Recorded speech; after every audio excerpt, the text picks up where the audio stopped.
Bonjour, c'est Myriel. Bon, ben, je vais vous faire le 8e jour de décembre. On est le 8 décembre, alors il est un peu tard, excusez-moi, j'ai pas pu le faire avant. Donc, parce qu'il est 21h46 quand même. Donc, je vais vous dévoiler comment on appelle ça? Le calendrier de l'Avent, le 8e jour. Donc, il est là. J'ai un peu repéré avant pour gagner du temps. Il est tard. Voilà. Alors, qu'est-ce que c'est que ci, que ça? L'oracle du petit enchanteur. Donc, on va le chercher. Donc, c'est lui. Alors, vous voyez pas bien là. Attendez, je vais faire comme ça. J'ai plein de trucs qui s'allument là. Je sais pas si vous allez bien voir. Voilà, l'oracle du petit enchanteur. Voilà. Donc, je l'ai à côté, ça tombe bien.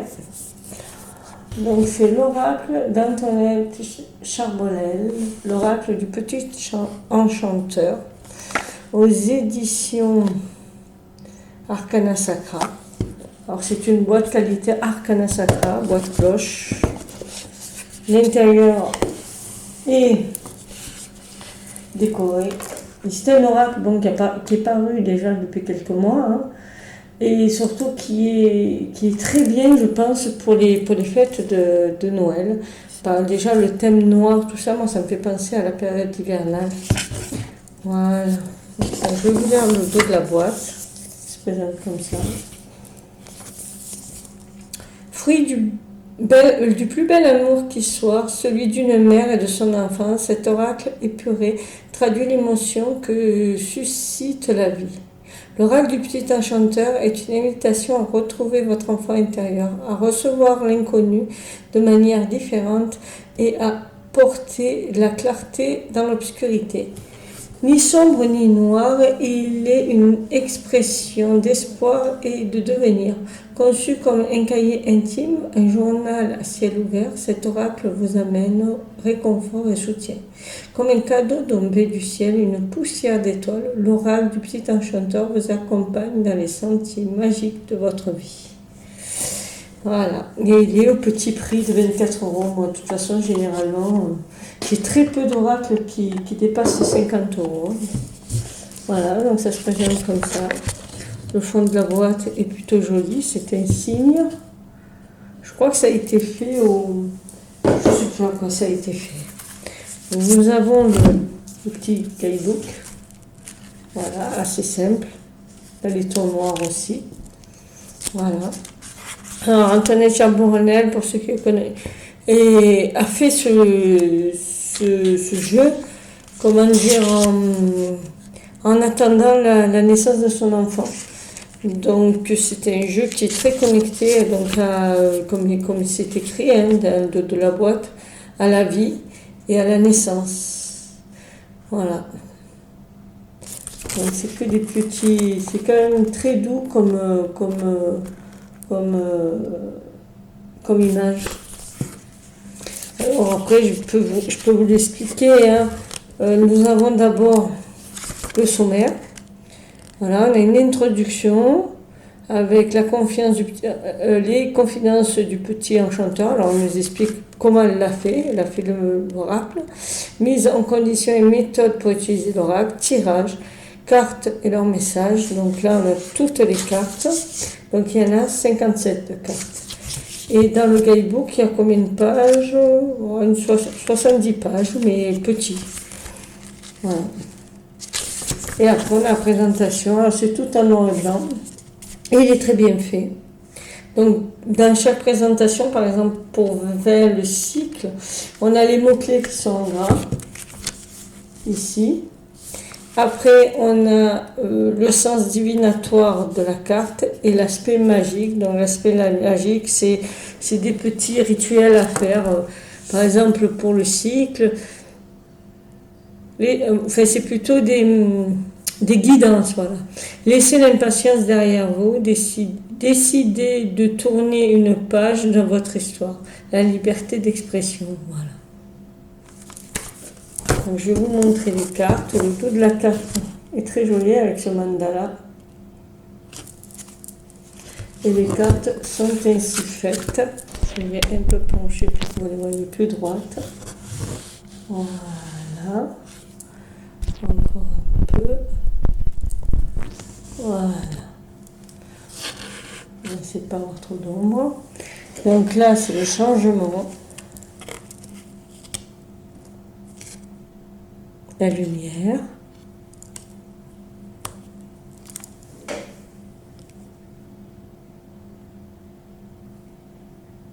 Ça, c'est un pendule. Rechercher, donc, pour le pendule. Là, c'est un atame. La décision. L'attente. Elles sont très jolies. Hein. À chaque fois, on a un pentacle avec le numéro de la carte. Là, le mot-clé.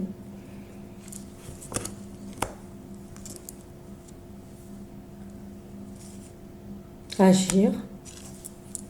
Avec le pentacle. La beurre pour l'abeille avec son pot de miel.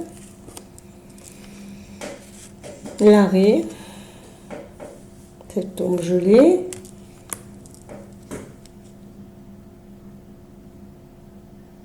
Il est beau ce livre, hein, bien fait. C'est le savoir, bien sûr. Introspection, pour cette petite pause thé ou café d'ailleurs. L'ennemi. Non, c'est quoi? L'énergie. Ouais, le serpent, c'est aussi la Kundalini, donc l'énergie avec le bâton de la magicienne, hein, ou de la sorcière. Elle est jolie cette petite fille sur son vélo. Hein. C'est l'équilibre. Et ouais, elle est en équilibre sur son vélo, ça ne peut pas en faire.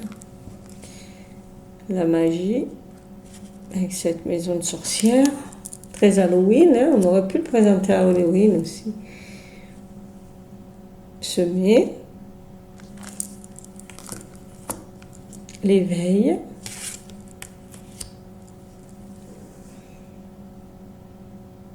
Inspiration, c'est ça. Oh, j'adore ce champignon. Moi, j'adore les champignons, les lutins.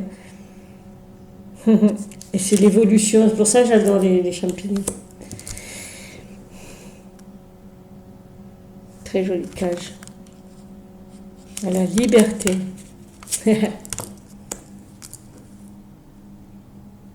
Voilà, donc c'est des cartes tout en douceur quand même, hein, quand on regarde. Stabilité très apaisante aussi. Les blessures, avec le cœur blessé.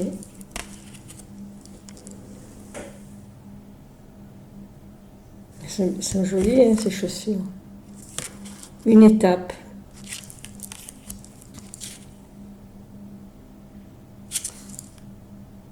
Victoire. C'est rigolo de voir le jeu d'échecs comme une victoire, justement. Parce qu'on voit toujours échec et mat, on voit toujours les échecs dans le mot échec, mais ça peut être aussi une victoire parce qu'on est resté debout. Et j'aime bien.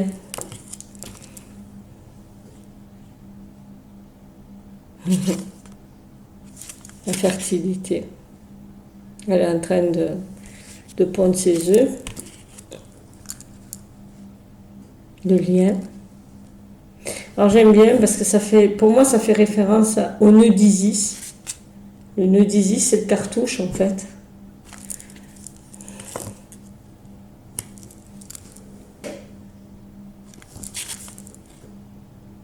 Ah, le trésor. Excusez-moi, des fois je vois pas le nom des cartes. L'appel avec le loup. Si vous voyez bien, c'est un loup. En fait, elle dessine très bien. Hein. La protection avec le parapluie. Je crois que c'était une danseuse. Hein. Elle a appris des cours de danse, il me semble. Si j'ai bien lu, bien comme il faut, ce qu'elle a écrit, hein, si je me rappelle bien, parce qu'elle date les cartes pour moi. Diriger. Alors, j'ai pas encore joué avec ces cartes parce que j'attendais que ce soit la période propice. Alors, je sais pas si je vais le faire pour le mois de Noël parce que pour moi, c'est pleine couleur Noël. Donc, mais pour janvier, février, je pense que je vais tirer ces cartes. Et c'est un joli cadeau à faire, je trouve. éclosion. Elle glisse très bien. Souvenir. C'est rigolo parce que pour moi, les coquillages, c'est pas ça. Célébration. Je me rends compte que j'ai fait cette carte dans mon oracle. Encore une connexion. J'ai pas fait exprès. La Lady, le Lord,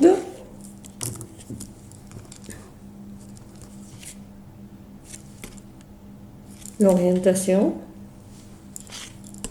il désigne très bien. Oh, le balai de sorcière. La purification.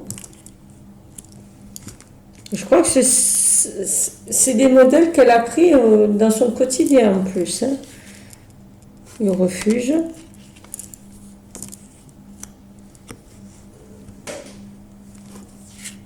La trêve, c'est quoi?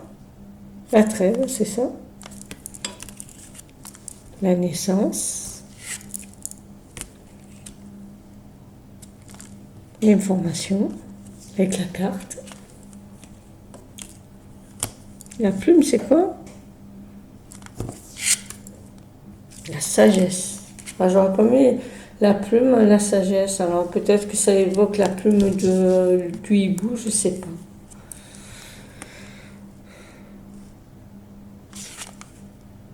Les racines, c'est vrai. La recharge. L'amour. Les remèdes. Les douceurs.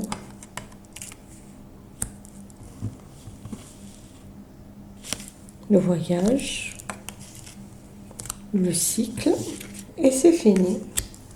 Alors ce qu'on va faire, je vais remettre un peu plus haut le jeu. Et on va tirer une carte. Et on va lire ce qu'il y a sur le guidebook. Qu'est-ce que vous en dites? Alors, qu'est-ce que les guides ont à dire concernant... Alors d'abord, on va mélanger les cartes. Hein. Elles se battent très bien. Alors, je ne vous ai pas montré, c'est quand même des tranches neutres. Hein. Presque, ça vaudrait le coup de les peindre, enfin de noircir les bords. Je vais peut-être le faire, d'autant plus qu'elle est toute noire, donc ça n'abîmerait pas les cartes. Franchement, elles sont vraiment bien. Et je trouve qu'elles ne sont pas si grandes que ça. Du coup, moi, pour une petite main, comme vous voyez, moi, j'ai des toutes petites mains et j'arrive bien à les battre. Et je trouve qu'elles sont de bonne qualité malgré tout. Hein. L'épaisseur est quand même sympathique, comme vous pouvez voir. Et elles reviennent bien. Voilà. Allez, une carte. Et une carte, et une carte. Ça va être celle-là. Semer. Voilà. Donc, je vais vous sortir. C'est la carte 34. Alors j'ai une anecdote, c'est que j'ai échangé ce jeu parce qu'il y avait deux cartes, il y avait des cartes en double et il manquait une carte. J'aurais dû noter la carte en double, mais je ne l'ai pas fait. 34. Semer. Mots-clés, planter, se nourrir, distribuer, partager, fertiliser et améliorer. C'est vrai qu'on est dans une période de partage. Décembre est censé être un moment de partage. Sens divinatoire. Cette carte annonce un terreau fertile qui s'offre à vous. Il est temps de planter et de semer votre créativité afin de la voir éclore dans une future saison ou une saison future. Au moment de la récolte de l'automne. Alors, vos projets sont inventifs, vos idées sont lumineuses, vos partenariats sont fructueux. Faites-les grandir et déposez-les en terre. Vos intentions doivent rester positives tout au long du processus. Croyez en elles et ne perdez pas espoir, ne lâchez rien. Aspect magique. Une porte s'ouvre. De nouvelles perspectives s'offrent à vous. Voilà. Demande de partenariat en accord avec vos énergies. Elle est vrai que je suis dans une période où j'ai pris une décision. Donc ça peut me parler, mais ça peut parler à certains d'entre vous. Hein. La carte, elle est comme ça, elle est très jolie. Donc, à vous de voir si ça vous parle. Pour moi, ça me parle énormément parce que je suis dans une phase justement où je pense que je vais planter la graine d'une vie future. Voilà, donc elle me parle beaucoup cette carte. Ouais, ben, c'était une petite présentation qui n'a pas duré bien longtemps. Donc c'était la présentation de l'oracle du petit enchanteur d'Antoinette Charbonnel. Je crois qu'il est encore, hein, il est mass market, hein, je vous présente que des mass market. Donc vous pouvez facilement vous le procurer si vous voulez l'offrir pour Noël. C'est un joli cadeau et en plus c'est un jeu de qualité. Voilà. Bon ben je vous dis au revoir. J'espère que ça vous a plu. Si ça vous a plu, pensez au pouce là à liker. Et pensez à vous abonner si vous n'êtes pas abonné pour suivre un peu tout ce que je fais. Parce que là, on est au 8e jour de mon calendrier de l'Avent. Il reste encore pas mal de jours et pas mal de choses à découvrir. Je vous dis au revoir. Bye bye.